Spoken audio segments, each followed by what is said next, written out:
Mari kita membaca sekali lagi doa Bapa kami yang tercantum di dalam Matius pasal ke-6. Yesus Kristus mengajarkan murid-muridnya, jikalau engkau berdoa, berkata-katalah seperti ini. Ayat ke-9 kita membaca bersama. Karena itu berdoalah demikian. Bapa kami yang di surga, dikuduskanlah namamu, datanglah kerajaanmu, jadilah kehendakmu di bumi seperti di surga. Berikanlah kami pada hari ini makanan kami yang secukupnya, dan ampunilah kami akan kesalahan kami seperti kami juga mengampuni orang yang bersalah kepada kami. Dan janganlah membawa kami ke dalam pencobaan, tetapi lepaskanlah kami daripada yang jahat. Karena engkaulah yang mempunyai kerajaan dan kuasa dan kemuliaan sampai selama-lamanya. Ayat ke-14 sampai 15 saya sendiri membaca. Karena jikalau kamu mengampuni kesalahan orang, Bapamu yang di surga akan mengampuni kamu juga. Tetapi jikalau kamu tidak mengampuni orang, Bapamu juga tidak akan mengampuni kesalahanmu. Mari kita berdoa sekali lagi. Berkatilah jam selanjutnya dengan Roh-Mu yang kudus mengajar kami dan memimpin masuk ke dalam segala kebenaran, rahasia, kekayaan daripada surga. Dengar doa kami Tuhan, dalam nama Yesus Kristus penebus dan juru selamat kami yang hidup. Amin. Saudara-saudara, kita bersyukur kepada Tuhan. Minggu lalu kita sudah mulai masuk ke dalam problem kedua di dalam hidup sebagai manusia. Doa Bapa kami bukan sesuatu ucapan semau sendiri daripada orang berdosa yang memperalat Tuhan Allah. Doa Bapa kami sama sekali berbeda dan semua doa yang di dalam agama-agama yang lain. Hanya ada Yesus Kristus yang diutus oleh Tuhan menjadi manusia dan mengerti kesusahan manusia dan mendidik manusia yang dicipta untuk mengabdi dan berdoa kepada Allah Sang Pencipta dengan doa sesuai semua kalimat di dalam struktur kebenaran yang sempurna. Di dalam doa Bapa kami, pertama-tama 3 hal mengenai Allah, sesudah itu 4 hal mengenai manusia, sesudah itu 3 hal mengenai Allah, lalu ditutup. Di sini terbentuk dengan 3 bagian. Pertama, bagaimana kita hubungan dengan Tuhan Allah. Kedua, bagaimana hubungan kita hidup di dalam dunia kepada materi dan sesama manusia dan kepada setan. Ketiga, bagaimana kita mengetahui segala sesuatu itu adalah menurut kemauan dan kehendak Allah sampai selama-lamanya. Doa bukan memaksa Allah untuk mengikuti nafsu kita, ambisi kita, untuk memperalat Allah dengan istilah Allah Maha Kuasa, Maha dapat kerjakan apa-apa untuk menjadi pembantu yang kita utilisasikan. Doa bukan sesuatu sembarang mengutarakan kebutuhan kita, lalu kita memaksa dan memerintah Tuhan untuk dipakai oleh kita. Doa adalah hubungan erat dan relasi rohani antara yang dicipta dengan yang mencipta. Bapa kami yang berada di dalam surga, kita tahu Dia tidak dekat dengan kita di bumi ini. Dia jauh di dalam surga, tapi Dia dekat dengan kita di relasi karena kita sudah menjadi anaknya. Kita yang boleh menyebut Dia Bapa, kita yang boleh menjadi anak, kita yang mempunyai hak menyuruh Abba, my Father in heaven. Tidak ada Allah lebih intim seperti ini. Tidak ada agama mempunyai hak istimewa seperti ini. Hanyalah manusia yang sudah ditebus, yang sudah diperanakan, sudah diampuni dosa dan diberikan hak menjadi anak-anak Allah di atas bumi ini.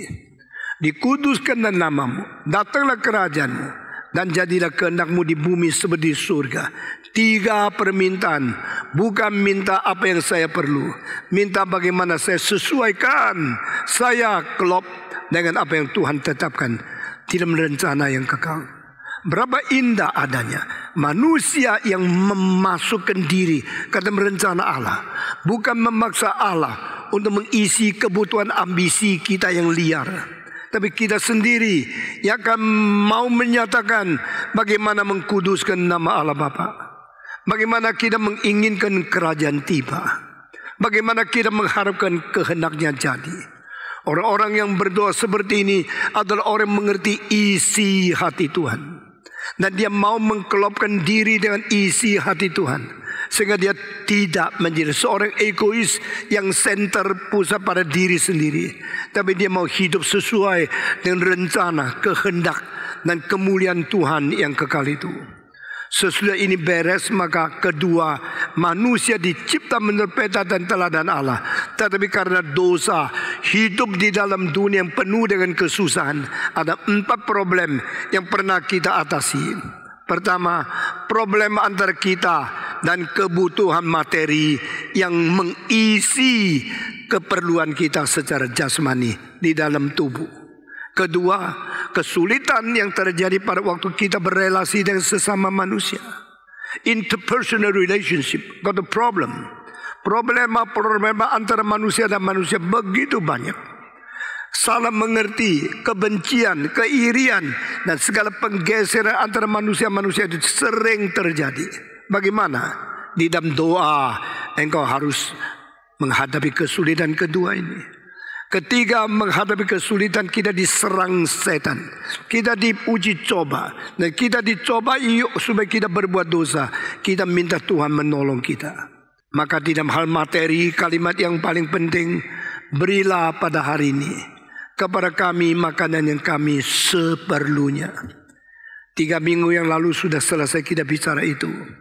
Lalu 2 minggu lalu kita bicara tentang kalimat, yaitu menyusul kepada roti yang kita perlukan dan kebutuhan materi yang kita mengharapkan. Kita berdoa, ampunilah kita seperti kami sudah mengampuni orang lain. Ini adalah hubungan dengan relasi interpersonal, relasi antar pribadi. Saya adalah seorang manusia yang hidup di dunia, dan saya tidak bisa lepas hubungan dengan manusia yang lain. Saya tidak mungkin hidup sendiri lalu semau sendiri. Saya harus hidup mempunyai keharmonisan, perdamaian, kerukunan dengan sesama manusia yang beda sekali konsep, beda sekali agama, beda sekali ideologi, beda sekali adat, beda sekali kebiasaan, dan beda sekali karakter-karakter pembawaan. Saudara-saudara, mungkinkah kita menemukan orang yang 100% sama kita? Kalau ada, itu bahaya. Karena Allah menciptakan manusia secara individu yang semua berbeda. Sebagaimana tidak ada 2 daun yang sama besarnya, sama warnanya, sama bentuknya 100%. Itu sebab juga tidak ada 2 manusia yang sama karakternya, sama pikirannya, sama tabiatnya, sama kebiasaannya. Tak mungkin.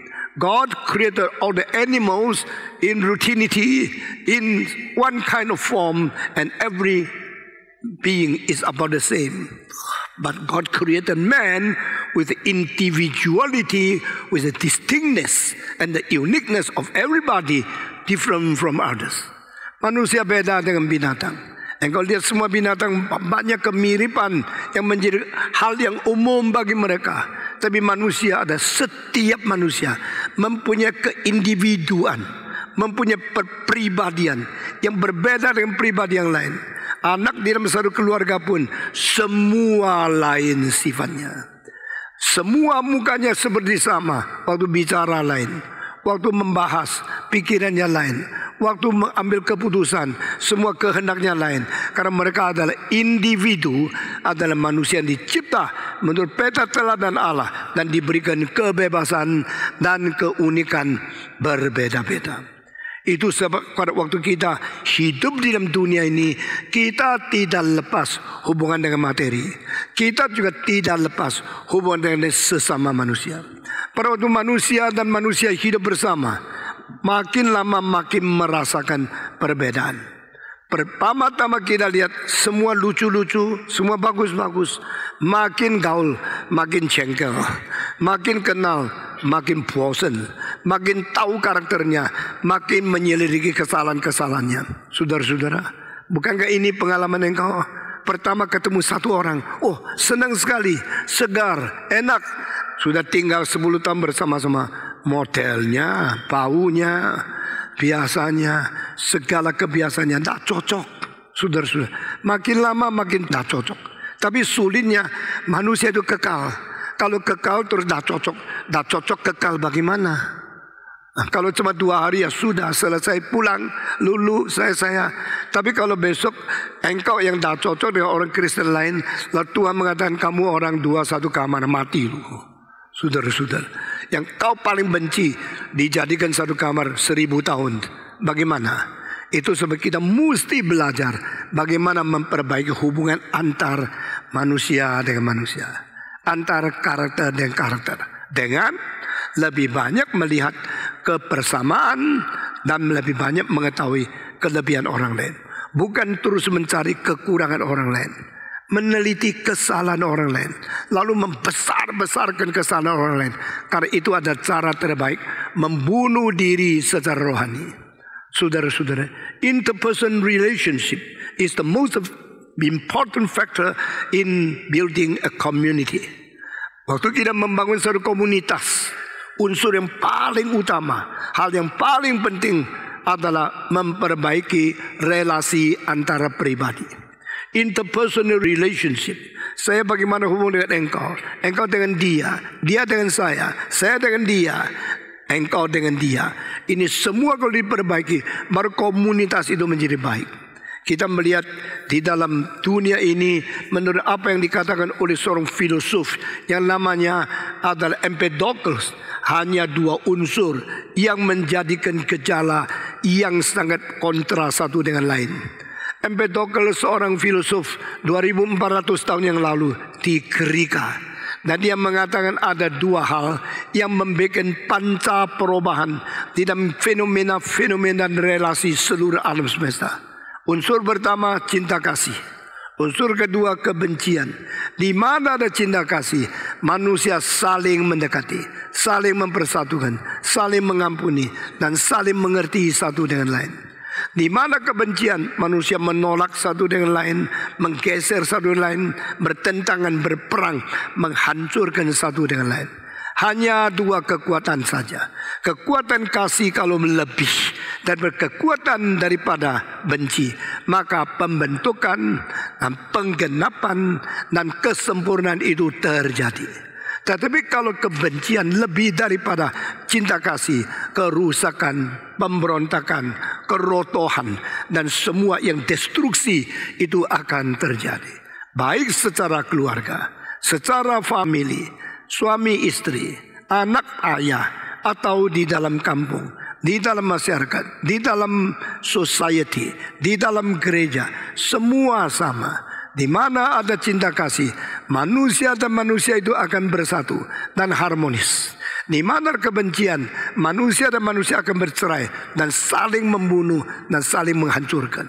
Saudara-saudara, saya tidak mengerti kenapa orang yang paling berani membunuh manusia justru ada orang yang beragama.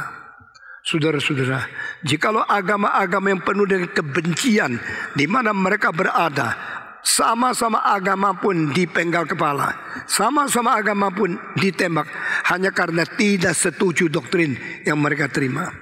Orang di dalam satu negara, satu bangsa, satu negara, satu pemerintahan mempunyai perbedaan dari kebencian yang saling membunuh.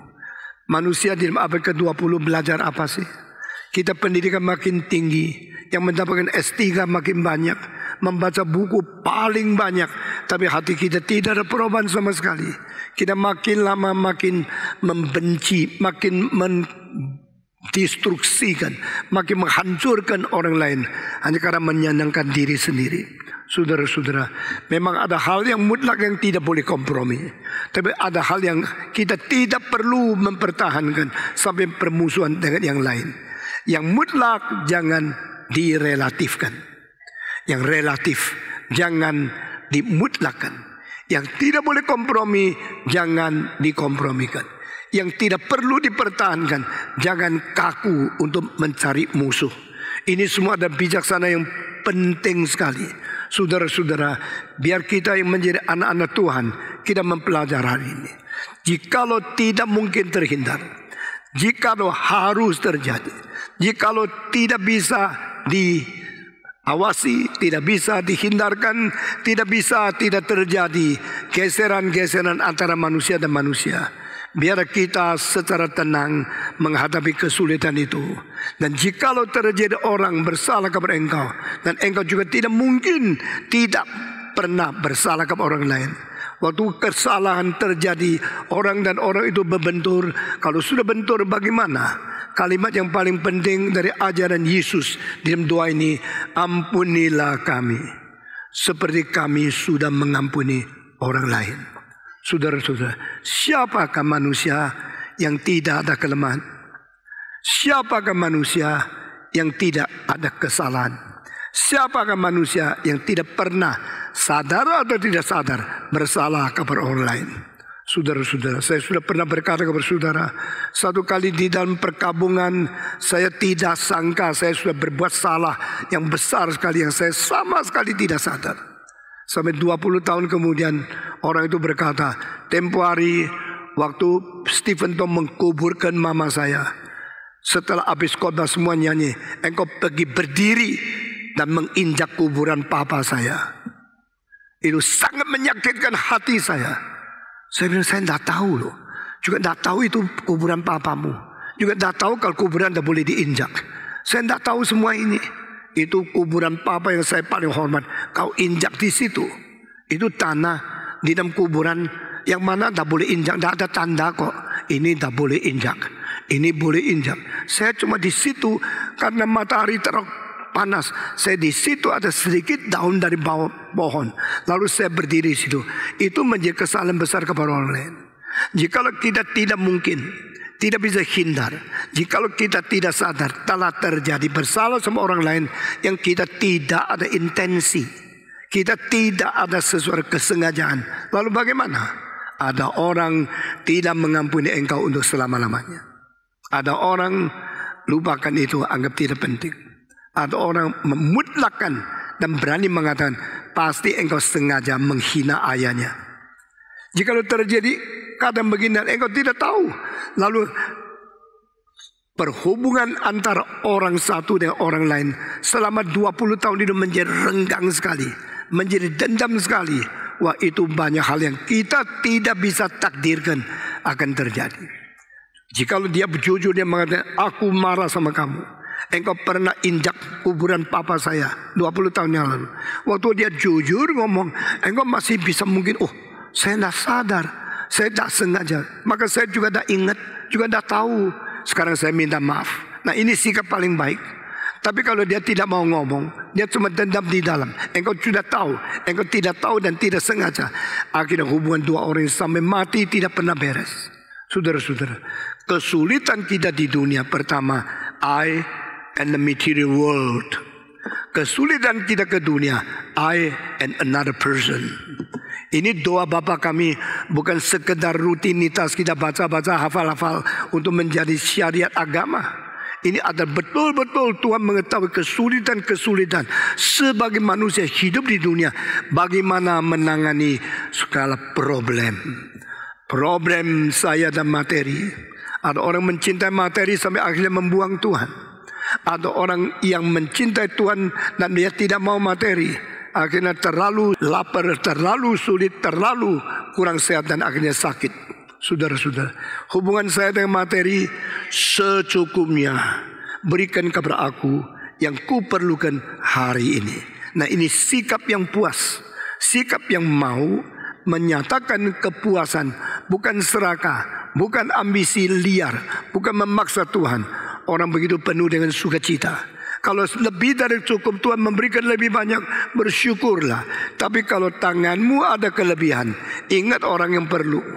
Ini Alkitab yang tercantum di dalam Amsal Sulaiman pasal ketiga. Jikalau tanganmu ada lebih, dan berikanlah kepada mereka yang patut diberikan. Orang yang patut diberikan ada orang yang selalu rasa diri tidak patut. Orang yang tidak patut diberikan ada mereka yang rasa patut, bahkan lebih dari patut, mereka mau merampas dari engkau.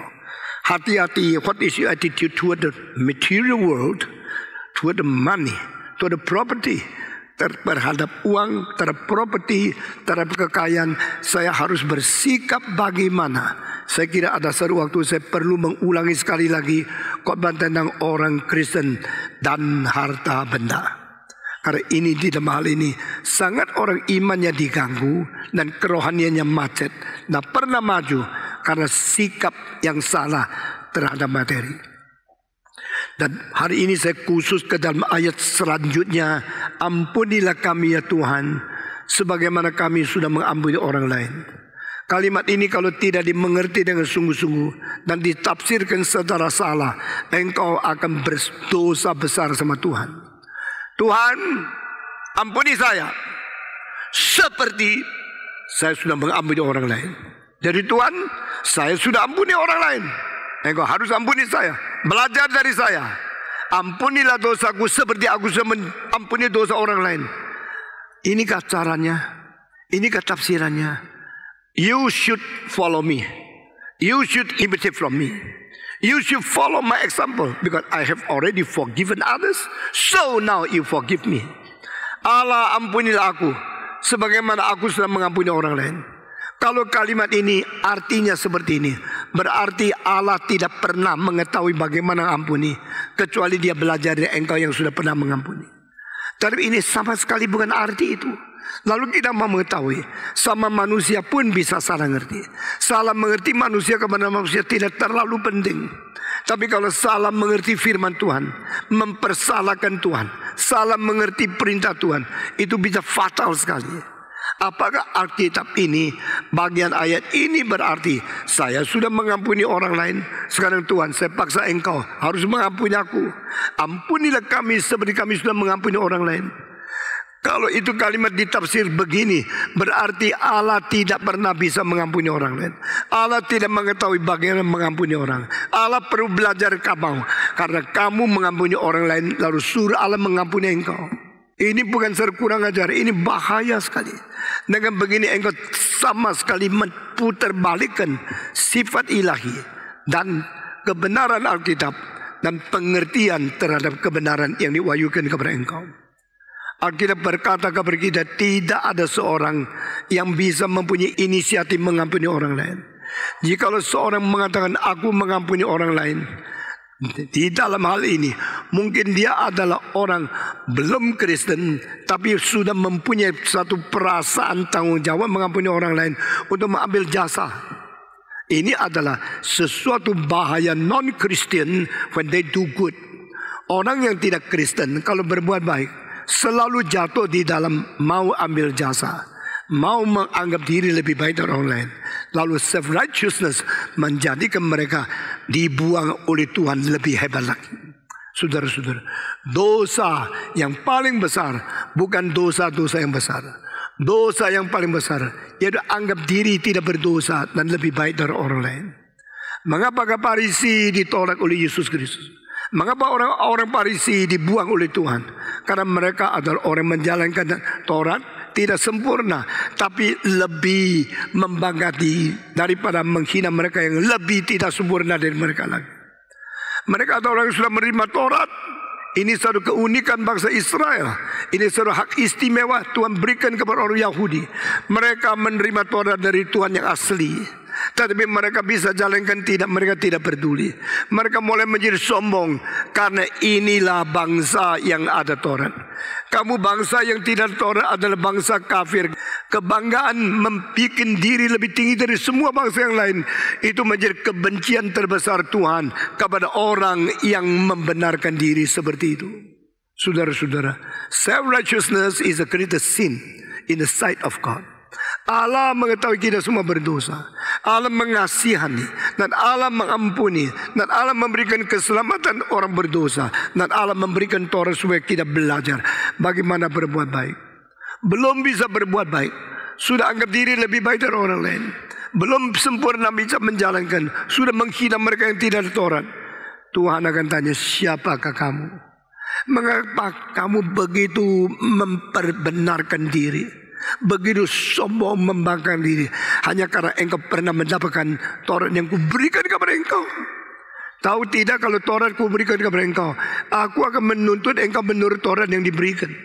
To whom have been given more will be demand more. Yang diberi banyak akan dituntut banyak. Engkau tidak tahukah? Engkau lebih dari orang kafir karena kasihan, bukan karena jasa. Engkau mempunyai Taurat karena aku kasihan engkau terlebih dahulu. Tapi engkau telah mengambil itu, take it for granted. Nah, engkau anggap itulah kesombonganmu untuk menghina orang lain. Maka aku akan membuang engkau. Saudara-saudara, Yesus berkali-kali berkata, cilakalah orang Farisi yang pura-pura. Cilakalah ahli Taurat yang munafik. Cilakalah mereka yang sudah mempelajari Taurat tapi menjadi membanggakan diri, membenarkan diri, mencongkakkan diri dan menghina orang-orang lain. Yesus lebih suka mengatakan, anak manusia datang ke dunia menjadi kawan orang-orang berdosa, menjadi teman bagi orang-orang pemungut cukai. Saya bukan datang memanggil orang yang baik. Sebenarnya di hadapan Tuhan tidak ada yang baik. Tapi pada waktu dia mengatakan kalimat ini, berarti mereka yang anggap diri baik tidak ada bagian. Saya tidak panggil mereka. I come not to call the righteous, I come to call the sinners for repentance. Aku datang mencari orang berdosa supaya mereka bertobat. Barang siapa yang tidak ada Taurat dan tidak bisa menjalankan Taurat, tapi minder dan sakit di dalam hatinya, sadar dia tidak terbaik, dia berdosa, dan berkata, ya Tuhan, ampunilah hamba orang yang berdosa ini. Orang ini lebih dekat Tuhan dari mereka yang menjalankan kebaikan tapi menjadi sombong, merebut kemuliaan dari Tuhan. Saudara-saudara, ampunilah dosa kami seperti kami mengampuni dosa orang lain. Ini tidak berarti engkau bisa mengampuni dosa orang lain lalu engkau minta Tuhan mengampuni kamu seperti kamu mengampuni orang lain. Itu salah sekali, sama sekali tidak benar. Tidak mentafsirkan ayat ini. Karena siapa yang bisa mengampuni orang lain kecuali mereka yang diampuni Tuhan terlebih dahulu. Kalau Tuhan sudah mengampuni engkau, lalu engkau mempunyai pengertian berapa besar anugerah Tuhan. Orang berdosa seperti saya masih mau diampuni. Dia begitu baik kepada saya, maka saya mau belajar bagaimana mengampuni orang lain. Itu yang benar. Tetapi yang benar tidak catat di dalam Alkitab.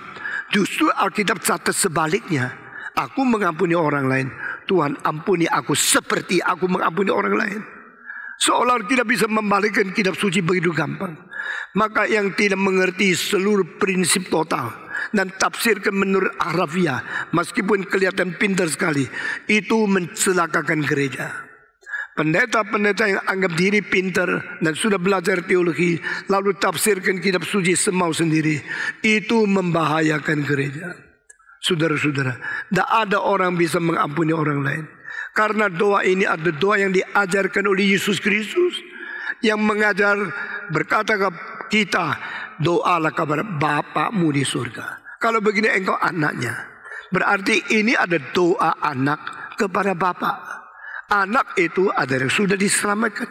Ini bukan doa orang kafir. Ini bukan doa orang berdosa. Ini adalah doa anak-anak Allah, minta daripada Allah Bapa yang di surga. Jadi ini kalimat ada orang sudah diselamatkan. Orang yang diselamatkan, dia berdoa menjadi anak minta kepada Bapa. I call my Father in heaven because I am given the privilege to be called your son.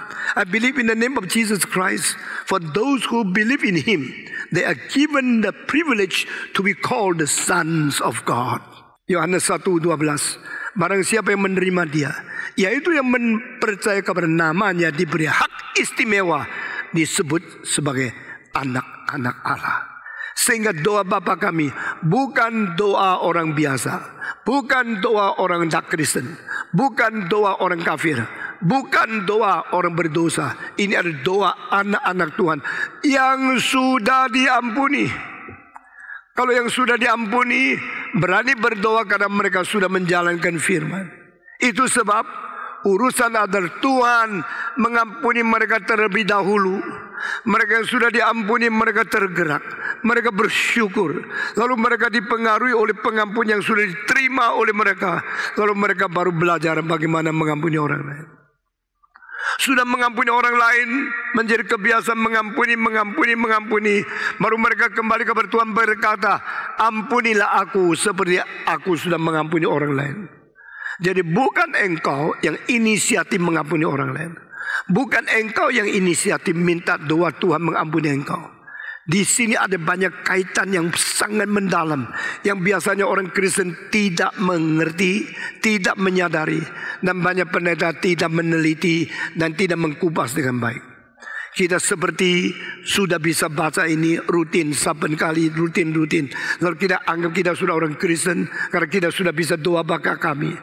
Doa Bapa kami mungkin menjadi satu sastra yang rutinitas dikerjakan oleh orang Kristen yang sama sekali tidak dimengerti dalamnya.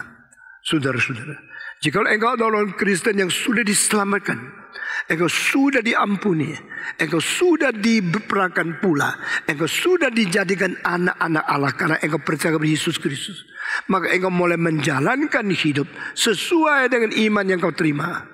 Engkau mempraktekkan kelakuan sesuai dengan iman yang kau pegang. Engkau mulai merealisasikan pengalaman yang engkau pernah terima dari Tuhan. Aku pernah diampuni Tuhan, maka aku harus mengampuni orang lain. Aku pernah diberikan Yesus Kristus mati di atas salib, maka aku harus belajar bagaimana menyerahkan diri berkorban untuk faedah bagi orang lain. Saudara-saudara, ini urutan yang benar. God loved us first. God sent His Son to die for us first before we accept Him as our personal Savior. Saudara-saudara, bedanya teologi reform dengan yang tidak reform adalah bagaimana melihat anugerah dan bagaimana bereaksi melalui anugerah kepada Tuhan. Ini perbedaan yang sangat sekali, penting sekali. How to understand the grace of God and how to respond to this experience of being given grace. Saudara-saudara, Allah memberi anugerah lebih dahulu daripada kita bereaksi apapun kepada Dia. Kalau Allah tidak memberi anugerah kepada kita, kita tak mungkin datang kepada Dia. Kita tak mungkin mengenal Dia. Kita tak mungkin berterima kasih kepada Dia. Anugerah diberikan bukan karena jasa, bukan karena kelakuan, bukan karena kita layak. Ini tiga ditolak di dalam kitab Roma. Karena Paulus berkata, bukan melalui kelakuan kita yang baik, bukan melalui jasa yang kita sudah raih, dan bukan melalui kelayakan yang kita patut diberi. Tuhan memberikan anugerah justru karena kita tidak layak. Kalau layak bukan anugerah. Layak itu namanya adalah gaji. Layak itu namanya upah. Kalau orang kerja 10 jam, engkau kasih 300.000. Ini adalah upah yang dia patut terima. Atau engkau kasih dia 80.000 satu hari kerja. Ini upah yang dia patut terima. Itu upah. Tapi kalau dia tidak kerja apa-apa, engkau berikan 1 juta kepada dia. Ini hadiah kepada engkau. Itu namanya anugerah. Semua yang kita terima dari Tuhan itu anugerah. Hari ini saya menjadi orang bagaimana semuanya adalah anugerah. Demikian Paulus. I am what I am today because of the grace of God. Hari ini saya diampuni dosanya karena anugerah. Hari ini saya diberikan kesehatan karena anugerah. Hari ini saya boleh melayani karena anugerah. Hari ini saya boleh memberikan saksi untuk membawa orang kepada Tuhan, anugerah. Hari ini saya sehat, masih hidup, anugerah. Kenapa kemarin yang sama-sama saya makan, malamnya dia mati? Kenapa ada orang sama-sama naik mobil, dia ketabrakan? Semua itu anugerah. Kalau hari ini saya menjadi seperti sekarang ini adalah anugerah. Lalu baru kita mengatakan, God, I give thanks to you. I praise you. I glorify you. But you had given me grace first, prior to my response and my reaction to you. Anugerah Tuhan lebih dulu daripada reaksi manusia kepada Tuhan. Nah, inilah satu dasar di mana kita mengetahui kalau Tuhan tidak mengampuni kita, nah mungkin kita mengampuni orang lain. Kalau Tuhan tidak menyelamatkan kita, mungkin tidak kita mau mengampuni toleransi kepada salah orang lain. Semua berdasarkan dari situ. Karena situ menjadi sumber inisiatif, maka kita baru bersyukur kepada Tuhan. Dan dasar pikiran ini dimulai di dalam kitab suci dan dimengerti terlebih dahulu sangat jelas oleh Augustinus pada abad keempat. Dia mengatakan, saya berdoa kepada Tuhan, lalu Tuhan memberi berkat kepada saya. Tetapi kenapa saya bisa berdoa kepada Tuhan? Ini karena saya pintar, atau saya berjasa, atau saya cukup iman? Tidak. Saya di hadapan Tuhan apapun tidak ada. Seperti Paulus berkata di 1 Korintus pasal 1, I have nothing. Nothing to boast. I'm poor. I'm stupid. Saya bukan orang berbijaksana. Saya bukan orang mampu. Saya bukan orang yang bisa berpikir. Saya bukan orang yang mempunyai apa-apa. Semua tidak ada. Bijaksana dari Tuhan. Kemampuan dari Tuhan. Segala kepunyaan dari Tuhan. Semua anugerah Tuhan. Sehingga di dalam pikiran itu mulai berkembang. Who first? The grace of God first. Or human response first. Aku yang berdoa kepada Tuhan. Maka Tuhan harus kasih saya anugerah. Berarti pinter ya. Kamu bikin Tuhan terpaksa harus kasih anugerah. Karena Tuhanmu jasanya. Tidak. Augustinus mengatakan. Saya berdoa. Lalu dia kasih saya anugerah. Karena saya berdoa. Baru dia kasih anugerah.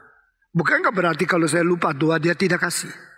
Apa kalau saya tidak paksa dia tidak memberi? Kalau begini Tuhan itu pasif, saya aktif. Doaku aktif, anugerahnya pasif. Allah tidak bisa kerja apa-apa, tapi didorong oleh saya. Saya mengingatkan dia, saya mendorong dia, dan saya memerintahkan dia. Baru dia mengerjakan sesuatu untuk berkati kepada saya. No, that's totally wrong. Dia mengatakan satu pertanyaan penting sekali. Kalau Tuhan tidak memberikan anugerah pada saya, bisakah saya berdoa? Di sini. Putarnya teologi 1600 tahun yang lalu. Dari pikiran Augustinus. Waktu dia memikirkan, who first? Aku mencintai Tuhan. Karena Tuhan terlebih dahulu mencintai saya. Saya datang kepada dia. Karena dia lebih dahulu mengenal saya. Saya minta kepada dia. Karena dia mengirim Roh Kudus supaya saya bisa meminta. Pengertian who first. Ini penting sekali. First thing first. Allah yang mulai, biar kemuliaan kepada Allah. Kenapa kita memuliakan Allah? Karena Allah memulai segala anugerah kepada kita. Bukan kita sendiri yang bisa. Segala sesuatu anugerah dari Tuhan yang dia mulai di inisiatif. Dia inisiator. Lalu kita bersyukur kepada dia. Pikiran ini kalau tidak ada, engkau bukan orang reform. Orang reform mengetahui Allah yang memulai dan memberi inisiatif anugerah kepada kita yang mengakibatkan akibatnya kita boleh reaksi dan berterima kasih kepada dia. Anugerah Tuhan secara inisiatif tidak berani menjadi sombong, tidak berani menjadi congkak, tidak berani merebut kemuliaan bagi diri sendiri. I have nothing, I have no merit, I have no anything to be boasted. I know everything is a grace from God. I am what I am today simply because everything is a grace of God. Dan dari situlah kita berani membaptiskan anak-anak. Yesus berkata, yang beriman dan dibaptiskan diselamatkan. Kenapa engkau membaptiskan anak-anak belum bisa beriman? Anak-anakmu belum tahu apa-apa kau dibaptis. Kau paksa dia. Kalau besok sudah tua dia meninggalkan Tuhan, kamu yang bertanggung jawab. Mereka menyangkal, menolak, dan mengejek orang-orang reform. Kenapa membaptiskan anak-anak? Dan orang reform kalau diserang, cuma tahunya, tidak tahu ya kenapa begitu ya. Yang pikirannya patong aja. Saya sih tidak ngerti kok. Nah, cilakalah kita tidak bisa menjawab. Karena kita tidak mengerti kebenaran anugerah dengan baik-baik. Saudara-saudara, dengar baik semua kalimat di bawah ini. Pada waktu Tuhan memberikan anugerah, orang itu belum dilahirkan. Maka anugerah Tuhan lebih dahulu daripada eksistensi dan lebih dahulu daripada reaksi kepada Tuhan. Paulus mengerti kalimat ini dengan berkata, pada waktu saya masih berada di rahim ibuku, saya sudah dipanggil oleh Tuhan. Seorang yang berada di dalam ibunya, itu seorang janin yang berada di rahim. Bagaimana bisa mendengar panggilan Tuhan? Bagaimana bisa reaksi kepada Tuhan?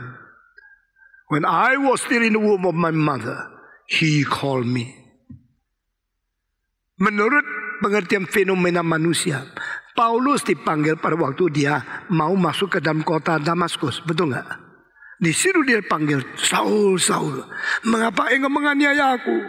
Di situ dia dipanggil pada waktu dia mau masuk ke dalam gerbang daripada Damaskus. Tetapi Paulus mengetahui saat itu dipanggil. Tetapi di lain tempat dia mengatakan, pada waktu saya masih berada di rahim ibuku, Tuhan sudah memanggil aku. Jadi dia tarik waktu itu kembali ke 30 tahun yang lalu. Waktu dia masih belum lahir, Tuhan sudah memanggil dia. Ini tidak cukup. Sampai di Efesus pasal 1 dia tarik lagi waktu itu sampai ribuan tahun yang lalu. Sebelum dunia diciptakan, Tuhan sudah memanggil saya. Jadi orang reform tidak salah. Jangan sembarang kompromi dan menyerah kepada mereka yang menyerang atau menghina kita. Karena dasar kitab suci begitu jelas. Even before the foundation of this world, even before God had created everything, anything in the universe, He called me already. Saat itu saya ada enggak? Sebelum ada di dunia. Sebelum dilahirkan. Bahkan mama saya, kakek saya, nenek moyang saya pun belum ada di dunia. Tapi Tuhan sudah tahu enggak? Sudah tahu. Tuhan sudah panggil. Masa Tuhan panggil orang yang belum ada?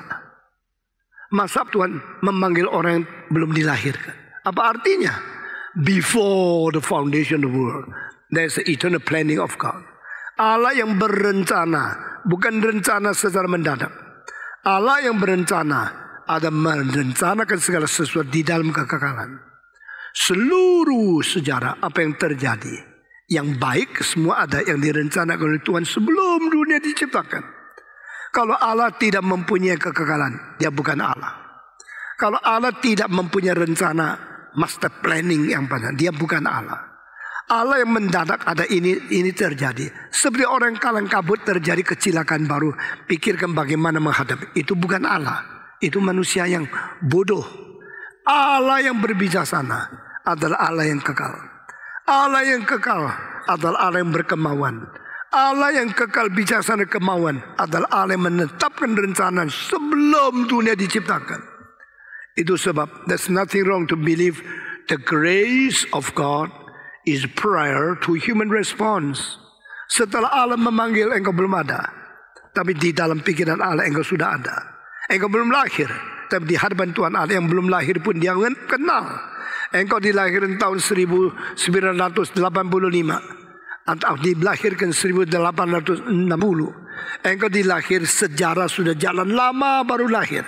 Tapi sebelum sejarah berkembang, sebelum sejarah mulai, sebelum sejarah start, sebelum itu Tuhan sudah panggil engkau.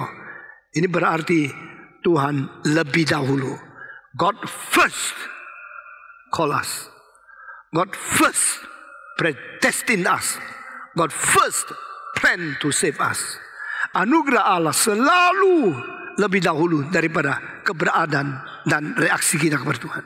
Setelah Tuhan menetapkan, lalu Tuhan mencipta. Setelah mencipta, dan berapa ribu tahun kemudian engkau lahir. Setelah engkau dilahir, engkau mendapatkan gerakan Roh Kudus. Engkau dapat kesempatan mendengar Injil. Engkau dapatkan gerakan dan pencahayaan daripada cerah.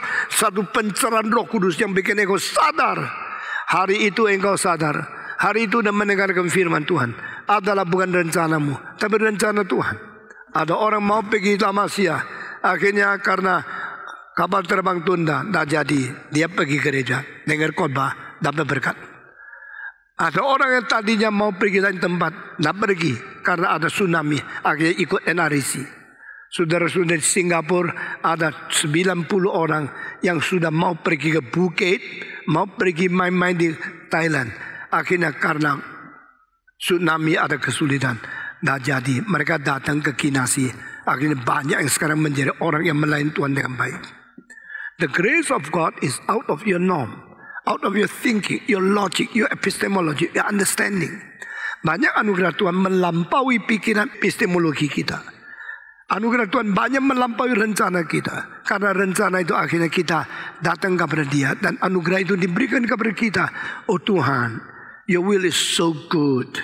You are good to me. Because you had hindered me from others. And concentrate me to listen to your word.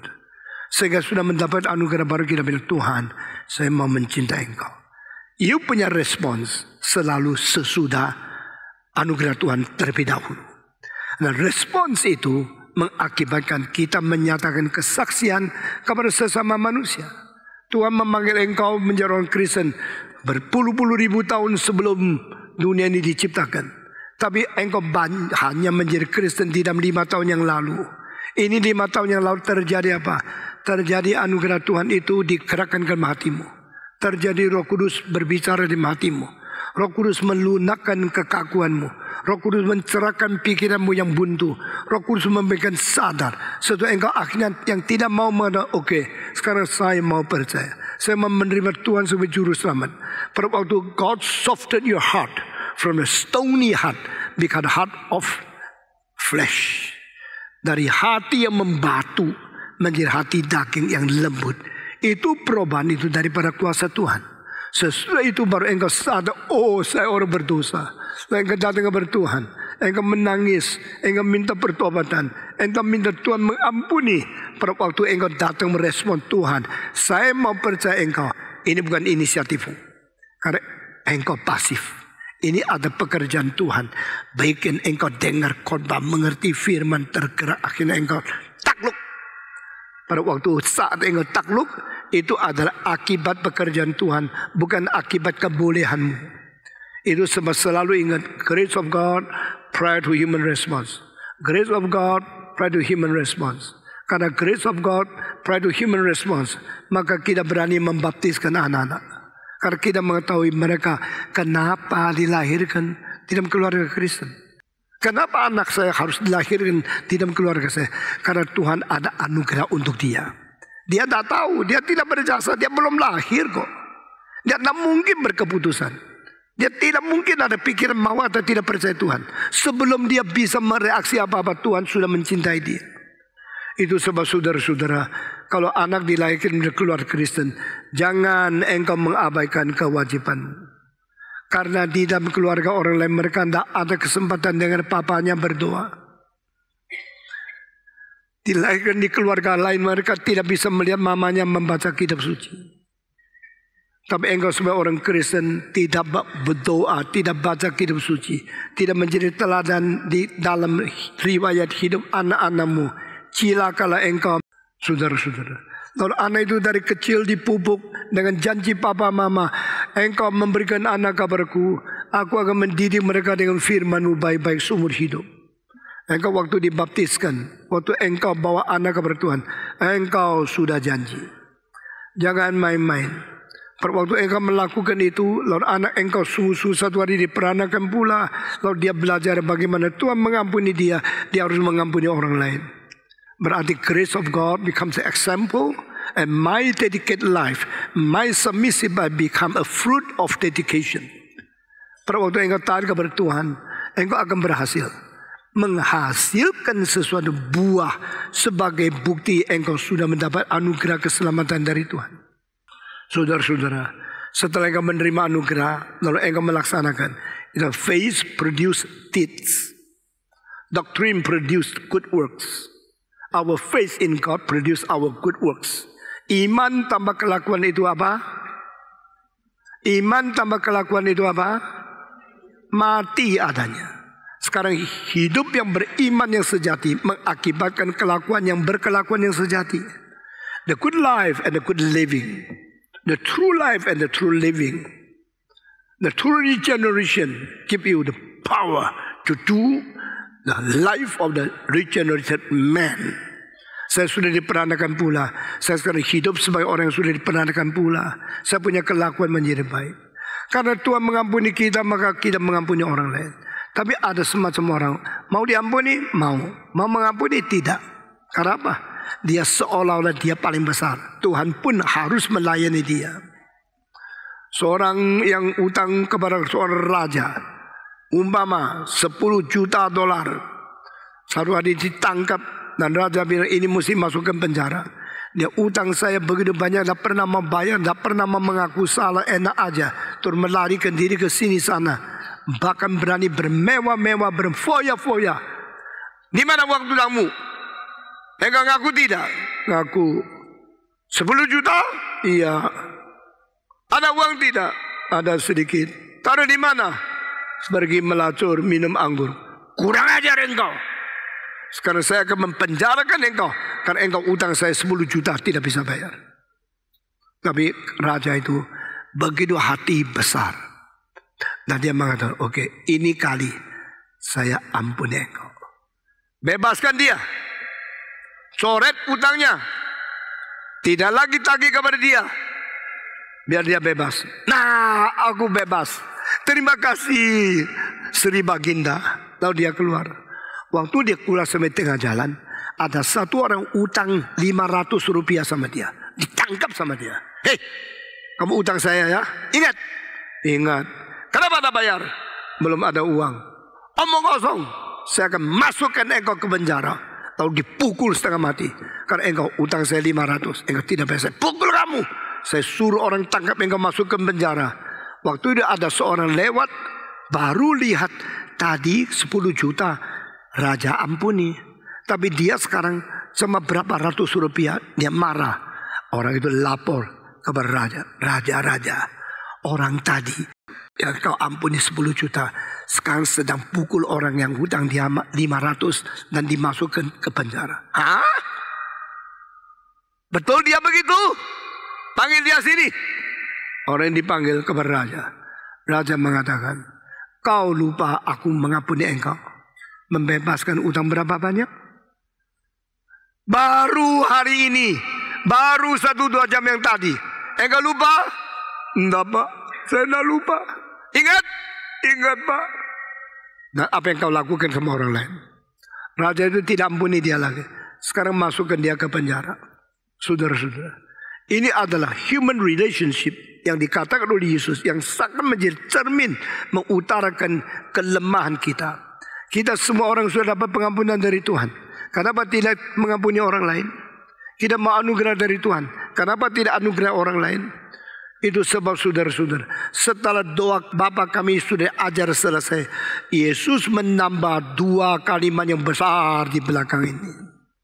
Dan kalimat yang besar ini berbunyi begini. Karena jikalau kamu mengampuni kesalahan orang, Bapamu yang di surga akan mengampuni kamu juga. 15. Tetapi jikalau kamu tidak mengampuni orang, Bapamu juga tidak akan mengampuni kesalahanmu. Di dalam terjemahan bahasa Mandarin, Pi Pu Semeni, Pi Pu Lao Sunim, pasti tidak mengampuni engkau. Saudara-saudara sekalian, dan istilah pasti menjadi satu ketekanan yang mutlak, berarti tidak ada naik banding lagi. Tidak ada lagi kesempatan lagi. Tidak ada lagi pertobatan lagi. Tidak ada pengampunan lagi, berarti masuk neraka. If you have been given the grace of forgiveness and you do not forgive others, be sure you will condemn finally. Saudara-saudara, saya takut loh. Membaca kitab suci makin mengerti, makin mendalam. Makin menjadi gemetar, gerinjingan. Our God is so awesome, so fearful. Allah kita sangat menakutkan. Jikalau kita tidak baik-baik mentaati perintahnya dan mengerti intinya, sembarangan kerjakan, itu kemarahan Tuhan tidak bisa dicegah. Saudara-saudara sekalian, di sini kenapa kalimat dari ayat 14-15 2 kali secara negatif dan positif menangkatkan satu kalimat yang berada di dalam doa Bapa kami. Ampunilah kami seperti kami mengampuni orang lain. Hanya kalimat ini diberi komentar setelah pengajaran doa Bapa kami selesai. Yesus mentekankan lagi. Dari kalimat pertama sampai akhir tidak ada kalimat, cuma kalimat ini. Ampunilah kami seperti kami mengampuni orang lain. Ini ditekankan oleh Yesus Kristus. Karena jikalau kamu mengampuni kesalahan orang, Bapamu yang di surga akan mengampuni kamu juga.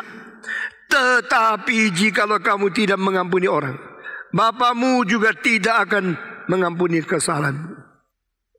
Saudara, dengan perasaan gentar dan takut, mari kita minta Tuhan memberikan pencerahan, kasihan kepada kita, sehingga kita masuk ke dalam firman, pengertian yang sesungguh dari arti yang sejati itu. Tadi saya mengatakan, setelah engkau menjadi orang Kristen, baru engkau boleh berdoa seperti ini. Dan bukan memaksa Tuhan mengampuni engkau, mengikuti teladan engkau mengampuni orang lain. Tapi ini tugas engkau harus jalankan. Setelah engkau mendapat berkat dari Tuhan, setelah engkau mendapat pengampunan dari Tuhan, engkau harus mengampuni orang lain sebagaimana Tuhan mengampuni. Sekarang saya minta urutan ini diperhatikan dengan baik. Pertama-tama, waktu kita menerima pengampunan dari Tuhan, itu Tuhan inisiatif, kita pasif. Dan kita tidak layak. Kita tidak berjasa, kita tidak berkelakuan yang cukup baik untuk mengganti itu. Itu namanya adalah anugerah. Keselamatan itu adalah anugerah. Pengampunan dosa itu adalah anugerah. Dijadikan hak menjadi anak-anak Allah itu adalah anugerah. Itu bukan jasa, bukan layak, bukan kelakuan, bukan upah. Karena Alkitab mengatakan di Roma pasal 6 ayat 25, upah dosa adalah maut. Tetapi anugerah Tuhan di dalam Kristus, Tuhan Yesus kita adalah hidup yang kekal. Jadi upah itu patut, anugerah tidak patut. Kita mati itu sepatutnya, kita binasa itu seharusnya. Karena kita berdosa, upah dosa adalah maut, maka saya harus mati, saya harus masuk ke neraka. Tapi kalau saya diselamatkan, saya diampuni dosa, saya diperankan pula, itu bukan kewajiban Allah. Karena Allah tidak pernah bersalah kepada manusia. Yang bersalah adalah manusia kepada Allah. Allah yang tidak pernah bersalah kepada manusia. Kenapa dia utang manusia? Kenapa dia harus menyelamatkan manusia? Dia tidak perlu menyelamatkan kita. Kalau dia tidak perlu menyelamatkan kita, kenapa menyelamatkan kita? Anugerah, grace. Itu namanya gratia. Indonesia namanya gratis. Paling senang kalau gratis ya. Saudara-saudara beli satu dapat dua. Oh senang sekali. Yang dua itu gratis kok. Saudara-saudara semua anugerah yang kita terima karena Yesus sudah bayar harga. Tidak ada yang tidak bayar harga. I have the forgiveness because Christ crucified for me. Setiap kali menerima anugerah, ingat ada orang bayar. Setiap kali dapat berkat, tidak usah bayar. Ingat sudah dibayar oleh Kristus. Dan pembayaran yang ditempuh oleh Kristus itu adalah dimatikan di atas kayu salib. Dibuang oleh Allah. Dipisahkan dengan anugerah Tuhan. Dan dia berteriak, my God, why hast thou forsaken me? Jangan kira anugerah itu bagi kita gratis, lalu kita enak-enak main-main. Karena semua yang gratis bagi kita berarti Tuhan kita sudah membayar dengan penderitaan yang paling menakutkan. Saudara-saudara sekalian, dengan demikian kita mengetahui urutan ini. Allah memberikan kita inisiatif anugerahnya sebelum kita bereaksi kepada dia. Itulah sebabnya kita berani membaptiskan anak-anak. Anak-anak belum apa-apa, belum beriman kepada Tuhan, sudah diberkati oleh Tuhan karena dipilih sebelum dunia diciptakan. Kalau orang menanya, kenapakah kamu membaptiskan anak-anak? Tidak tahukah kalau anak-anak besok sudah besar, mereka melawan Tuhan, dosamu besar? Jawab kepada mereka, apakah orang yang dibaptiskan dewasa tidak ada yang berontak? Orang dibaptiskan sesudah dewasa, ada yang berontak? Tidak. Ada, persentasinya tidak lebih kecil daripada orang dibaptis sebagai anak. Sebaliknya orang yang dibaptiskan semenjak anak dan dididik dengan baik, dari kecil dipupuk di dalam kerohanian dan cinta anugerah dan kasih Tuhan, banyak yang jadi orang Kristen yang agung. Mary Slessor umur 7 diselamatkan. Matthew Henry umur 10 diselamatkan. Saudara-saudara, mereka dari kecil dibaptiskan, tidak tahu apa-apa. Tetapi waktu mereka mulai besar sedikit-sedikit dididik, mereka mulai mengerti cinta Tuhan. Dan orang-orang ini telah menjadi orang-orang paling agung di dalam dunia kekristenan. Spurgeon menjadi pendeta yang baik sekali.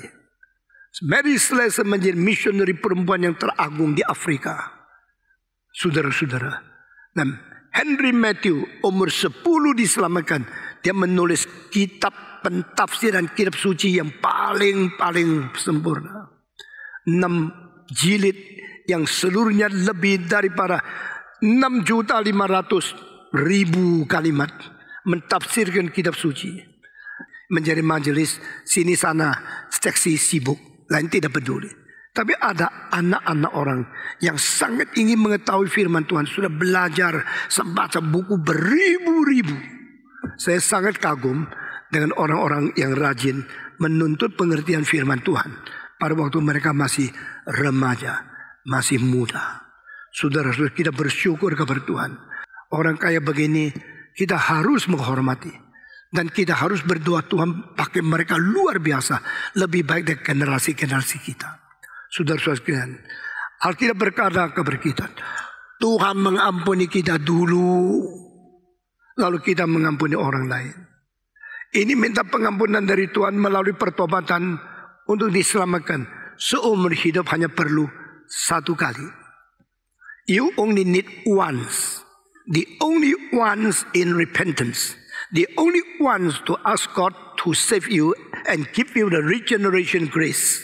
You only need once to be saved by God in your life. Seumur hidup hanya perlu satu kali engkau bertobat dan diampuni Tuhan.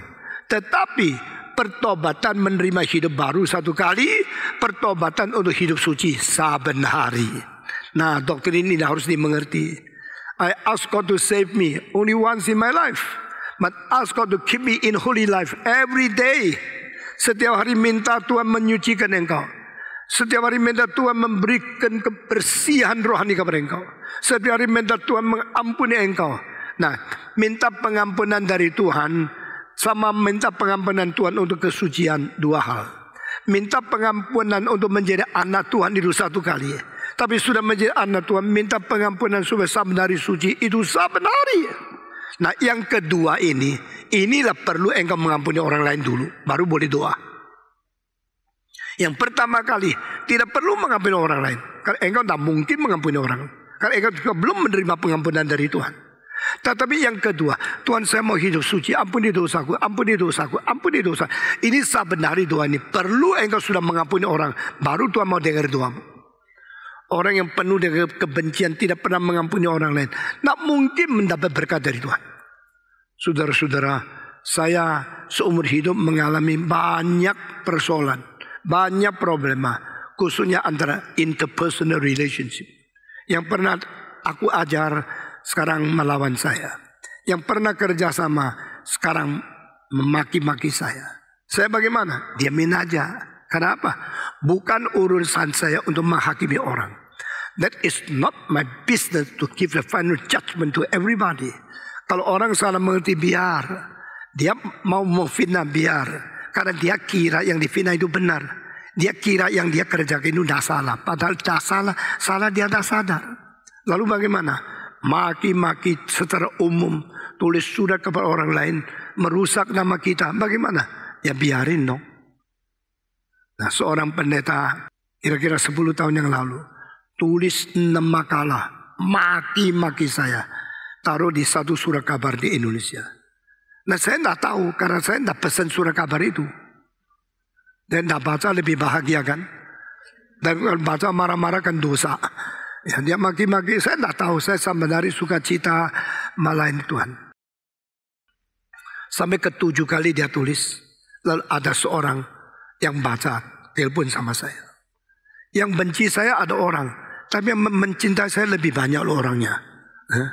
Yang benci kalau 500, yang cinta saya mungkin 50 juta orang. Lalu yang waktu itu 15 tahun yang lalu, yang baca itu marah sekali. Kenapa pendeta saya Stephen Tong dimarah-marahin, diejek-ejek, difitnah seperti ini? Lalu dia telepon sama saya. Pak Tong tahu enggak? Surat kabar tanggal ini. Sudah 7 kali engkau ditulis tak karu-karuan, dimarah-marahin. Tahu enggak? Saya iya, saya enggak tahu. Lalu kok enggak tahu? Saya enggak baca. Kenapa baca? Saya enggak pesan surat kabar itu. Mas saya enggak pernah baca. Jadi bagaimana? Wah, kamu diejek-ejek, tak karu-karuan, difitnah dengan kalimat yang kasar sekali. Saya marah bagi engkau. Saya bilang jangan. Dia perlu marah. Biar Tuhan yang marah sama dia. Kalau engkau yang marah sama dia, nanti Tuhan marah sama kamu, susah. Dia bilang saya tidak tega melihat pendeta saya difitnah seperti itu. Lalu, kenapa kamu tidak balas? Saya bilang tidak baca, gimana balas? Tidak tahu mana bisa balas. Sekarang sudah tahu, saya kirim baca semua balas. Saya tidak mau balas. Kenapa tidak balas? Ya biarin. Orang kalau ngomong sesuatu, yang ngomong ke mulutnya kan. Ya, kalau mulutnya ngomong salah, mulutnya yang bersalah, bukan saya. Saya mengapa mesti marah-marah ikut? Biarin aja. Nah, orang itu yang telepon sama saya orang penting. Pak Tong, mau tidak saya tulis sesuatu membela kamu, serang dia kembali. Saya bilang jangan Pak, jangan. Kenapa jangan? Karena saya dipanggil Tuhan bukan untuk membela diri. Semua 1, 2, 3. Saya dipanggil Tuhan bukan untuk membela diri, untuk mengabari Injil. Jadi mulut saya, pena saya tidak ada waktu untuk itu. Saya mengabari Injil sudah terus sibuk. Mana waktu tulis ini untuk serang ini kembali. Tidak karu-karuan, ribut tak habis-habis. Jadi bagaimana? Saya tulis, jangan Pak. Lebih baik jangan tulis, biar aja. Dia kalau terus tulis pelan-pelan tintanya bisa habis kok. Dia terus marah-marah, pelan-pelan bosan sendiri kok. Pasti pada satu hari dia berhenti sendiri. Tapi heran dong. Ada seorang di Paris tulis di internet marah-marah sama saya. Sampai sekarang sudah lebih 1 juta perkataan. Tintanya belum habis. Belum bosan-bosan. Saya juga tidak bosan-bosan dimarahin. Biarin aja. Nah saudara-saudara. Kenapa orang itu maki-maki saya? Dulu dia sekolah di Amerika murid saya. Tapi sekolahnya semua malam hadir. Siang hilang. Pergi cari sepatu, pergi shopping. Kita diam-diam. Akhirnya sudah ikut 1 kali saja. Minta saya tabiskan dia menjadi pendeta. Saya bilang enggak. Kamu studinya kurang. Orang yang studi Jakarta sudah selesai mesti praktek 3 tahun. Baru dipertimbangkan. Saya tidak tabiskan dia menjadi pendeta. Mulai marah-marah. Lalu maki-maki, cari-cari saya. Ngomong kalimat-kalimat yang saya tidak pernah kerjakan. Apa yang dia katakan semua saya diam. Karena saya tidak mau membela diri. Jadi tidak usah tulis. Serahkan Tuhan saja. Biar dia sendiri marah-marah sampai dia sendiri berhenti. Kenapa ya Pak Tong tidak mau membela diri? Karena saya tidak dipanggil. Saya serahkan Tuhan, you yang akan memegang jabatan untuk mengadili manusia secara terakhir. Sekarang dicela, dimaki, difitnah, biarin. Asal pekerjaan Tuhan saya kerjakan terus. Nanti kalau dia harus loyo, dia loyo sendiri. Tidak lama kemudian orang itu pendeta yang belajar doktorat. Tidak lulus. Tidak lulus ya kasihan, jangan syukuri ya. Enak syukuri udah lulus gitu. Ya kasihan, sekolah setengah mati dah lulus. Sudah dah lulus, kita dengar apa yang terjadi. Dia marah sama profesor. You mesti luluskan saya. Profesor tidak mau peduli dia. Kalau tidak lulus, saya akan menjadi gila atau membunuh diri sampai. Tetap tidak digubris. Artinya ngamuk. Karena profesor tidak luluskan dia. Dia bikin sesuatu keanehan supaya orang kasihan sama dia. Pendeta naik tiang listrik, tidak mau turun. Di situ pegang terus. 7 hari tidak mau turun. Wah orang gelisah makannya bagaimana. Terus dia ke belakangnya bagaimana. Bilang sama dokter kasihan lah supaya dia no. Dia dah lulus, dia itu dah lulus. Tak mungkin saya kasih lulus karena dia naik tiang listrik. Akhirnya bagaimana? Kalau tidak saya tak mau turun. Mereka lapor polisi. Polisi datang dengan senapan. Mau turun tak? Baru turun. Sesudah turun pulang ke Indonesia. Tak dapat gelar dokter. Masih pegang di sinode, mempunyai kedudukan yang tinggi. Tapi karena imannya dan kelakuannya akhirnya dibatalkan. Dan jadikan pendeta di satu gereja sudah diusir sama orang lain. Saya tidak kerja apa-apa. Saya cuma tahu, my God is a true God. My God is a righteous God. Tidak perlu membela diri. Saudara-saudara saya mempunyai 2 dalil. Dan 2 dalil saya memberikan sharing kepada ibu. Kalau orang sengaja menjatuhkan kamu, tapi kamu tidak bersalah seperti apa tuduhan mereka, engkau tidak usah takut. Dalil pertama, orang yang tidak ikut mempertumbuhkan engkau, waktu mau menjatuhkan engkau, Tuhan pasti tidak izin. Amin. Mengerti maksud saya? Kalau mama saya membesarkan saya, kalau guru saya mendidik saya susah payah, lalu mereka menjatuhkan saya bahaya. Karena mereka ikut membangunkan saya. Lalu saya kurang ajar, saya bersalah, lalu mereka kutuk saya, Tuhan dengar. Tapi kalau orang yang tidak pernah berbagian di dalam mendidik engkau, tidak pernah berbagian membesarkan engkau, sekarang karena benci sama engkau, lalu maki engkau, fitnah engkau, lalu tulis apapun menjatuhkan engkau, tidak usah takut. Karena Tuhan tidak akan mengizinkan mereka sukses. Ini dalil pertama. Kedua, kalau engkau jujur, setia, dan engkau sungguh-sungguh lapang dada di hadapan Tuhan, dengan rajin kerjakan pekerjaan Tuhan, meskipun orang mau melawan engkau, jikalau Tuhan memelihara engkau, maka mereka tidak akan berhasil. Dalil pertama, yang tidak ikut membangun engkau, tak mungkin menjatuhkan engkau. Dalil kedua, yang Tuhan melihat kemurnianmu, tidak izinkan orang menjatuhkan engkau, mereka tidak akan berhasil. Dengan demikian kita tenang. Tetapi orang yang sudah melawan kita, kalau dia bersalah dan dia sadar dan dia mengaku salah, kita harus mengampuni dia. Kalau dia tidak mengaku salah, kita pun boleh mengampuni dia. Tetapi hati-hati, karena hari kiamat semua akan ternyata, semua akan telanjang, semua akan terbongkar oleh Tuhan. Itu sebab kalau ada orang memfitnah saya, mengatakan apa kepada saya serahkan diam Tuhan. Kalau orang tidak rasa diri bersalah, mau ngomong seenaknya saja, biar. Karena nyata sama fitnah dua hal.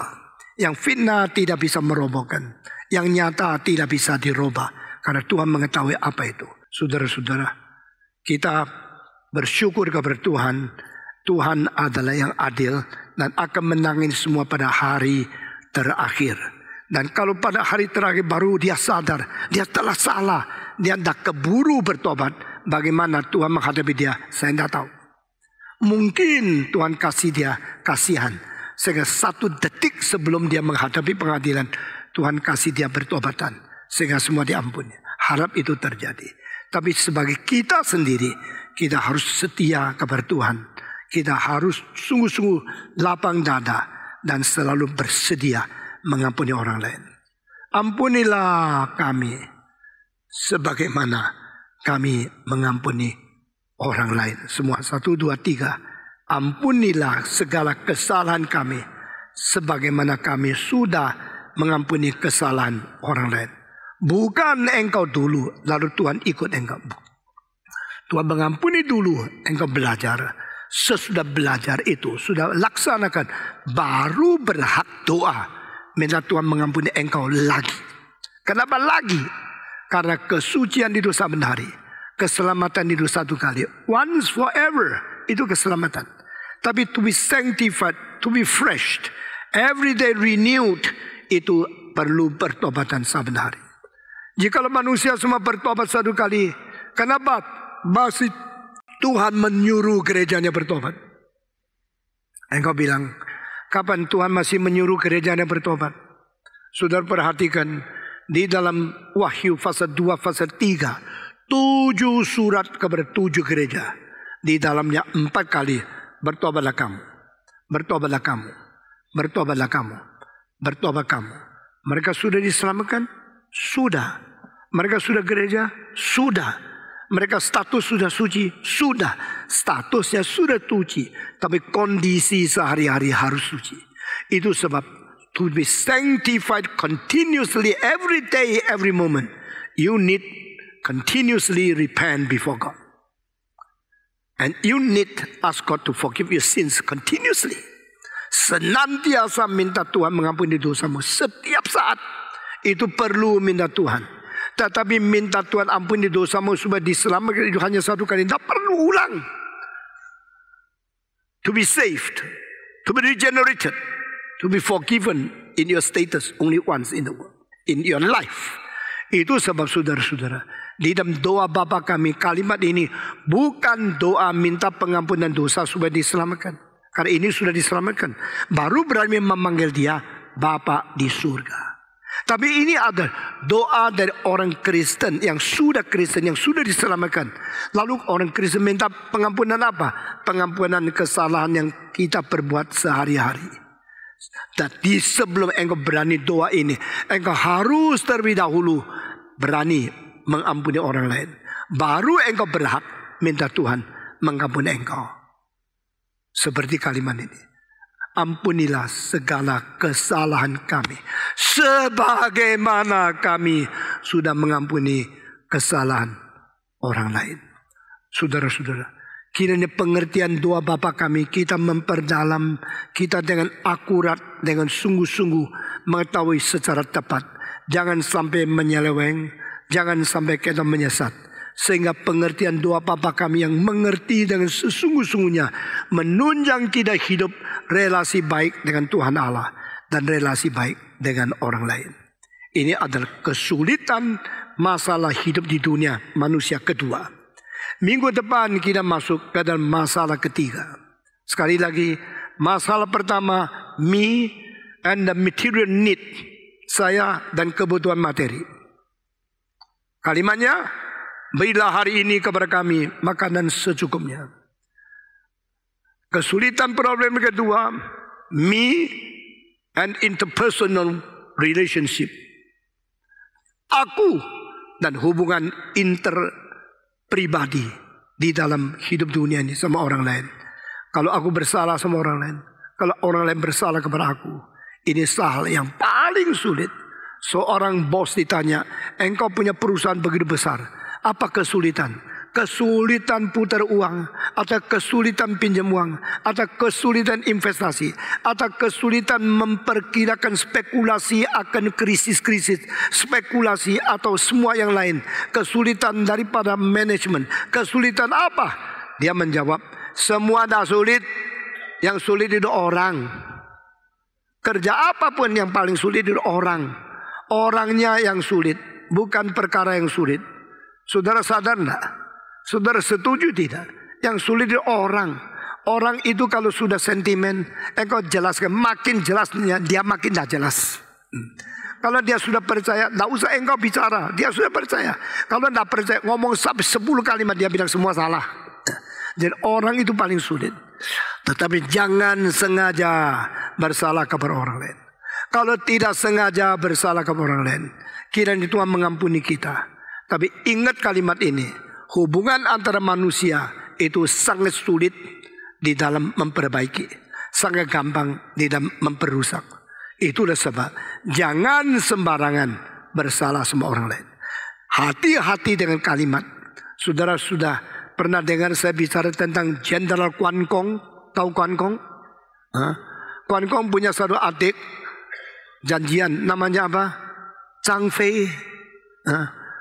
Quan Kong luar biasa. Mungkin salah satu jenderal paling besar dalam sejarah Tiongkok. Dan dia setia, dia adil. Dua ini yang diingat sampai selama-lamanya. Quan Kong pernah di dalam satu perjalanan lewat 5 kota, 6 jenderal dibunuh 5. Karena hebatnya begini. Dia terlalu hebat. Tetapi Zhang Fei sangat hebat juga. Cuma terlalu keras kepada bawahannya. Sama bawahannya bentak. Dimarah-marahi, dipecat karena dia bos, dia mempunyai hak begitu hebat, maka semua takluk sama dia secara lahir, hatinya benci kepada dia. Zhang Fei matinya kenapa? Di dalam perang tidak ada, di dalam peperangan tidak ada jenderal yang bisa membunuh Zhang Fei. Zhang Fei mati kenapa? Karena malam waktu tidur ngorok dibunuh sama bawahannya.